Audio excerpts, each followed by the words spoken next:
Hey everybody, this is Dave Dominguez with Cross Country Mortgage, and today I'm here with Seth. How do you say your last name, Seth? Molinari Seth Molinari. from And United he's Real a Estate. real estate agent from, United Real Estate. yes. So, hi everybody. Today we're going to talk about Seth and a couple other topics such as side jobs and that sort of stuff. So, here we go. Awesome. When did you become a realtor? 2 years ago. Right on. Okay. And you started off in the Marcy Willems team? I did. Yep. Okay. So EXP, Marcy Willems team, Sweet. transitioned just into EXP and then to where I'm at now with Nice. United. So Nice. Yeah. What did you do before being a realtor? So immediately before, I have a commercial power wash business. Okay. So Okay. and I started that in 2015. It was following actually lending. I was in lending right after the crash. Oh, So good timing. which was good timing because we had a lot of refis, a lot of Yeah. business going. Yeah. Worked in lending and then quit that. I had enough stress for a while. Yeah. And went into my power wash business. And then now I'm kind of phasing that out a little bit. So real estate has become your main Correct. job, Yep. and power washing has become your side hustle, as they call it these days. Side The hustle. second job. Yep. So Yeah. shaving accounts, just doing less and less of it. Mm-hmm. Trying to have a more normal schedule. Trying to see daylight. That would be nice. So doing power washing is mostly nighttime? It is. Is Because it? most of my accounts are commercial accounts, so when businesses are closed, obviously is the time when they get cleaned. So Right. it's late nights, it's after hours, it's 10 p.m. to 3 a.m. Wow. And yeah, so it's a good gig though. Still, it's still. What made you supplements. get into it? Like, where did you learn, I guess, or how'd you I get taught into it? myself. Really? I am a self-starter kind of guy with most things. So yeah, it was when I stopped doing lending. Mm-hmm. I said, what am I going to do? I had no job. Right. Didn't want to go work for anybody else. So I found some equipment in Phoenix, drove up there, towed it back. Didn't even know how to use it. Did you have like one of those like cartoon moments where the hose is flying around? It wasn't like that. It wasn't like that. But I didn't know the first thing about anything. I didn't know about cleaning solutions. I didn't know about flow and pressure and chemical injectors and all the attachments. And there's a lot actually to it. Nozzle charts and there's all kinds of crazy stuff. Wow. Not to mention clients. Right. And getting clients. Yeah. And then keeping them. So how did you go about getting clients? So I signed up for Uber and Lyft. Mm-hmm. And I had this giant truck at the time, which I still have. It's a huge, big, jacked up Tundra truck, 4-wheel drive. It's not your Uber car. No. Not your Lyft car. No. But I did Uber and Lyft in that Tundra while I'd make a list every morning of businesses that I wanted to visit. Right. And like, I'm going down Speedway today. And it was, okay, I'm going to hit this business, this business, this business. So I turned on the Uber and Lyft apps. And if I got a ride, I'd go take the ride, drop them off, and then I'd get back on my little thing and I'd just knock doors. So knocking doors. Just like real estate. Yep, pretty basically. much. Yeah, pretty much. Meeting, kissing babies. Right, yeah. Or what was it? Shaking babies and wait. Yeah, other way around. Okay. We will edit that out. No. Yeah, we'll edit that. Sorry. No. Wow, yeah. So I mean, getting clients and getting trusting clients then turns into referrals and that sort of thing. Just like in real estate. And just like in real estate, if you do quality work, right, people trust you, they refer you, exactly. Yeah, it's just like everything else, which is more important now than ever. Absolutely. In our industry and how the way market conditions are. Exactly. Things are so tough for buyers right now. You need someone to be trustworthy and that you're going to get along with for a couple of months, or 3, or 3, 4, depending on how long. Depending on how, yeah. Yeah. That was the cool thing. Seth and I have had multiple clients now that I don't want to say had a hard time buying, but just had a hard time finding the right house to fit the envelope of their price and monthly payment and that sort of stuff. Yeah. And man, you just kept hunting until you found it. That's it. You know? Yeah. Yeah. Yeah. Everyone's situation is unique, Right. and everybody's budget is different. Everybody's, their job situation, their family situation, their kids, everything's different. And yeah, it's just you have to go the extra mile and find what works for them and fits their life. What's been cool is like, the first clients that we had have turned into many more referral. Yeah. I got a fly that attacked me. Just dive bombed me. You must smell good, dude. Yeah, I know. That's sweet. But yeah, going back like power washing to real estate, just that customer service and coming through. Yeah. Equals referrals equals. It does.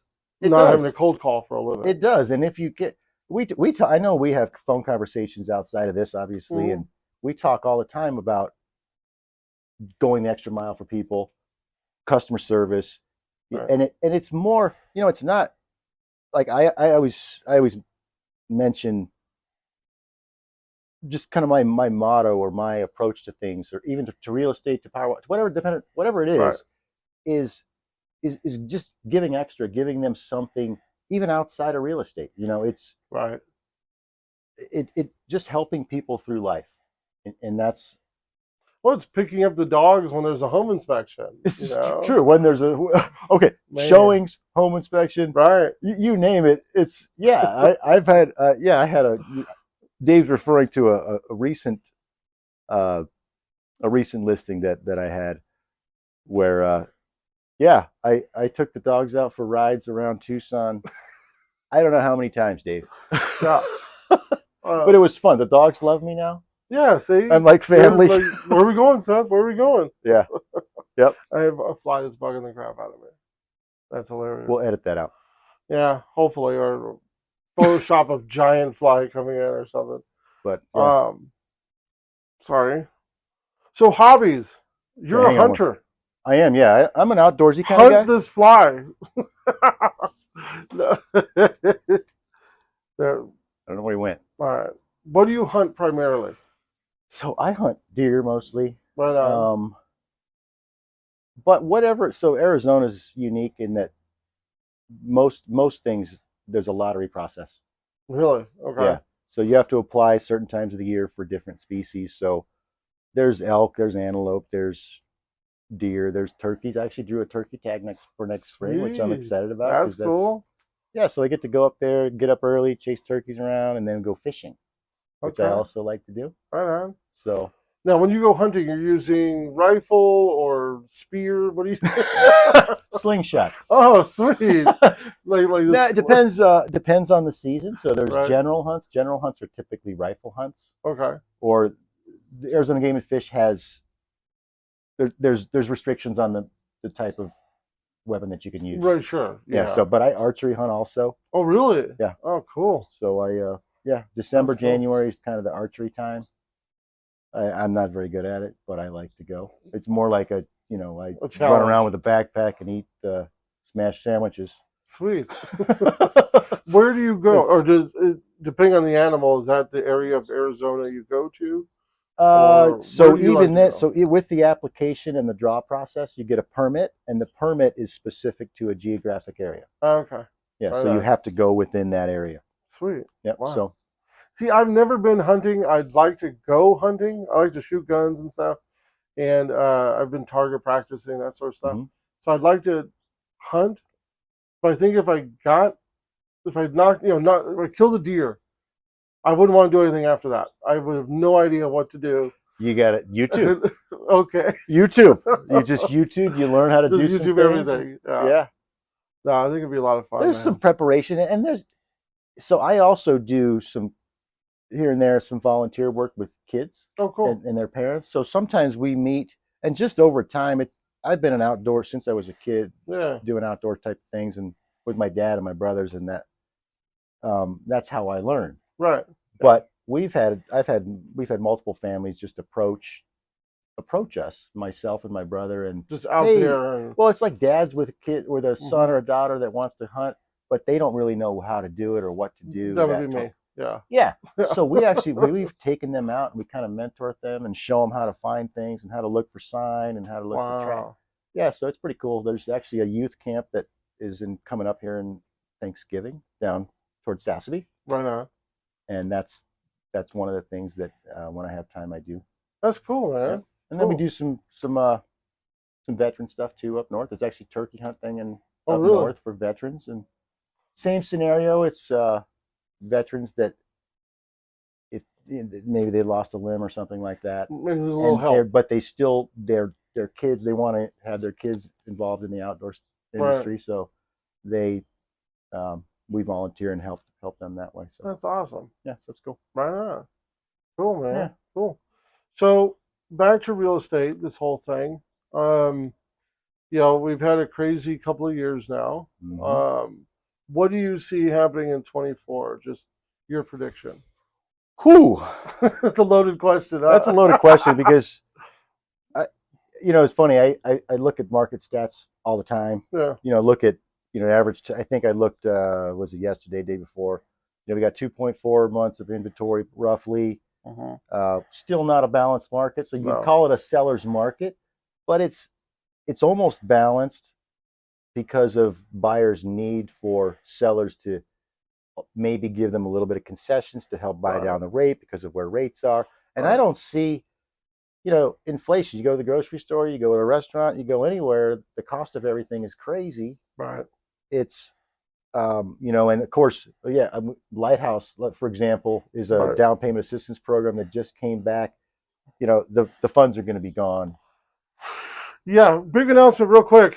So Lighthouse, down payment assistance program that was around for August, September-ish of this year, is back now. It started on Friday. Today is Tuesday. They had $25 million to spend for buyers here in Tucson. And I think yesterday they're at $17 million left. Wow. Yeah. So literally in a couple of days. Yeah. Multiple millions gone. Up. Yeah. 8 million. Yep. Yeah. So what's great about the program is the interest rate is lower than what the market rate is. It's at 6.89% for an FHA, VA, USDA loan. And it gives you 4% in assistance, which is fantastic. But that money is flowing out of the tap super fast. Yeah, there's a hole in the boat. Yeah. Well, sure. It shows that there's a want and there's a need to buy a house. There still is. It's just that interest rate is what's preventing a lot of people from pulling the trigger. But what's interesting is I was talking to a guy yesterday who had a stat that interest rates may be high right now, quote unquote, okay?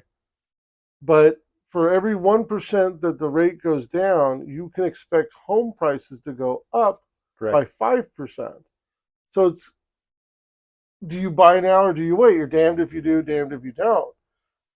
That's an interesting question too, because I was looking at just the overall MLS, Tucson MLS, not narrowing it down to specific zip codes or anything like that, but just kind of overall. And I think at September, I think we were 3%, 4%. Still increase in prices. Yeah. Oh yeah. And a lot of that, the people with the low interest rates that already own a home, they're not incentivized to sell. Right. Especially when they have to get a new home at a higher rate. Right. So the inventory is still going to be low. Yeah. Inventory is going to be low, and it goes back to just basic, junior high supply and demand. Yep. When the supply is low, the demand's still going to be high, and there's so many buyers that are they're on the fence or they're just right on the edge of qualifying. Maybe I know. Yeah. I mean, sometimes I get in the lending lane a little bit in my head. Well, you have to. Yeah, because you have to understand all the pieces of the puzzle and understand like what you're dealing with and where somebody's, they could be right on the cusp of qualifying ratios. Yep. And, so maybe, a little bit of incentive from a seller might give them what they need. They can, a point or so could buy their rate down enough to make it happen for them. So what'll be interesting to see is when if rates go down, let's say they go to 6.5 or lower or something, just the standard rate, and then homes start moving a little bit faster, buyers start buying more. How many of those incentives from the sellers will go away? 3 years ago, if you asked the seller to cover your closing They costs, would laugh. yeah, forget about They it. would laugh. Yeah, Yeah. Or even a portion of the closing. They wouldn't even do it. They wouldn't do anything. No, because they had a buyer behind Yeah. that buyer behind that buyer. So this will be just an interesting wave to ride over the next year or so. It will, and Yeah. I think, I mean, if you want my personal opinion, I think that prices will stay steady, if not slowly, increasing, which we've kind of seen historically without Right. the weird, all these huge the weird bumps, but just a craziness and the slow- COVID, spike and all that stuff. But Right. over time, historically, if we can get, 3 to 5, 3 to 4, 5, 6%, that's a lot of money on a $400,000 price Oh, point it's or a huge. $300,000 price point. So yeah, the people. I tell people, there's always the unique personal situation, but if you don't own a home and you're renting long term, I don't think renting long term is typically an answer for people when on even okay. Let's just take a 5% conventional. Mm-hmm. 5% conventional on a $400,000 house, and increasing. If you get a 5% increase in over, just call it 3 years, that's a huge amount of money. Right. You're beating 401k at that point. Yeah. You're beating your retirement. You're beating 401, and not to mention you're only putting 5% into it. Exactly. Whereas if you were in the stock market or whatever the heck you're trying to invest in, you got to put the whole ball of wax in it. Exactly. That's a huge thing that most people can't come up with. Yeah. Yeah. So, yeah, it's generational wealth, and I think about our client, the young couple who bought a home that had 3 kids in the manufactured house. Yep. How happy they were. They still are. I just talked to them the other day. Yeah. And yeah, they've got a lot of things going on. New jobs, kids are giant. That's so cool. It's crazy. Yeah. But it's that one investment that secures your family, sets up the next generation. Mm-hmm. That's why we do it. It's true. Yeah, it's solid, and it changes. I have this conversation with a lot of people on the buyer side. Mm-hmm. It's there when you, and this is a first time homeowner situation for the most part, but it changes your mindset of how you see things, because you're not so much, I guess.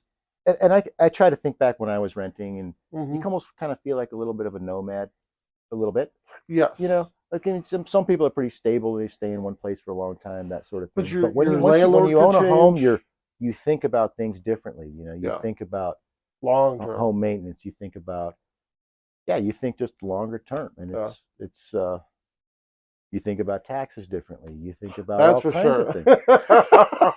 It's true. You see that property tax statement, and it's built into your mortgage payment, sure, but it still goes up every year. Yeah. Somehow they find a way. But I've seen, sometimes when I see mine and it goes up, I'm jumping for joy, because that means my property values probably went along with it. Yeah, there's somewhere in there, but I'm looking at it like, oh, I didn't see a new park. I don't have any new sidewalks or nothing, man. What's going on? Well, that's because they passed the bond. They passed a bond that you didn't vote for. Exactly. Put the park in, and then and now your taxes have just increased, but you're not getting any of it. It's all gone.